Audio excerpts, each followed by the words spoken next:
first-time guests, we call you VIP because you are very important. Not just to us as a church, but you are important to God.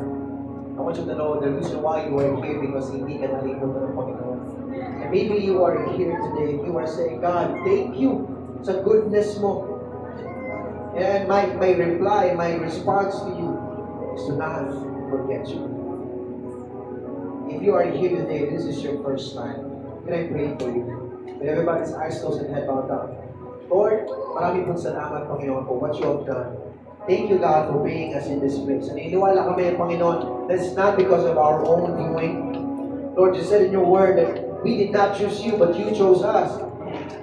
If you are here today, this is your first time, let me tell you, pinili ka ng Panginoon. That's why you are here today. That's why you are important. You know why you are here? Because He wants to love you. Jesus died for you 2,000 years ago on that cross. Why? So that God can forgive all our sins. It all starts, obviously, with John 3:16. For God so loved the world that He gave His one and only Son. That whosoever believes in Him will not perish but have everlasting life. Can I tell you this? Without Jesus, ang buhay po natin, pupunta sa impyerno. This is not judgment from us.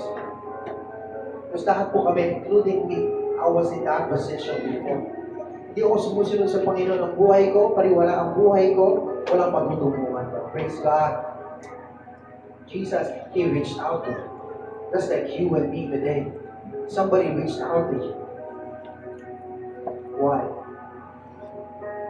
Because He wants to forgive your sins.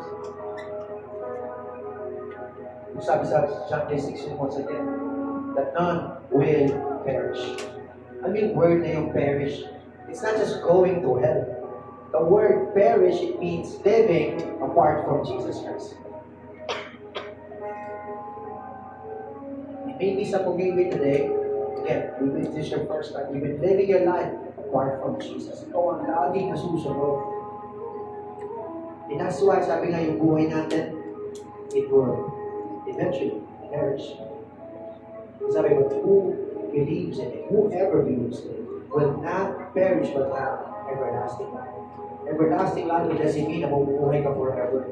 An everlasting life is that easily know that you will be living with the everlasting, and that is Jesus Christ.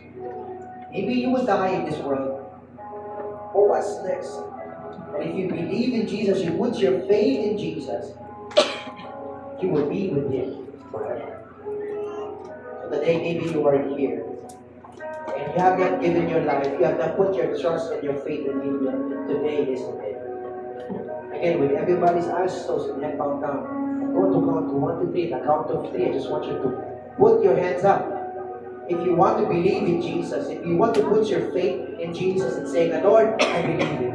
Come on. I see people raising up their hands already. One, Jesus loves you. Two, come on. You are here for this reason. Three, come on. Just raise up your hands and say, Lord, I will follow you, God. I will believe in you. I will put my faith in you.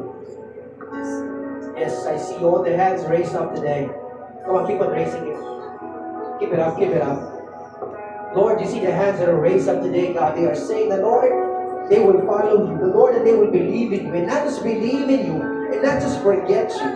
But Lord, we are saying, God, that today, you are our Lord, and you are our Savior. God, marami po salamat for every hands that are raised up. And for those people whose hands are raised up today, I want you to pray this prayer with me. Because I cannot believe for you. I cannot commit for you. You have to commit for yourself. Amen? And I want you to pray this prayer with me from the bottom of your heart. I want you to open your mouth and pray to God. Are you ready for this, church? Come on, let's pray. Lord, inaamin ko po na ako yung makasalanan. At inaamin ko po na kailangan kita sa buhay ko. Mula ngayon, ikaw ang aking Diyos at tagapagligtas. At mula ngayon, mabuhay ka sa puso ko at sa buhay ko. Ito ang aking dalangin sa pangalan ni Jesus. Amen. Amen. Amen. Come on, let's give God the best of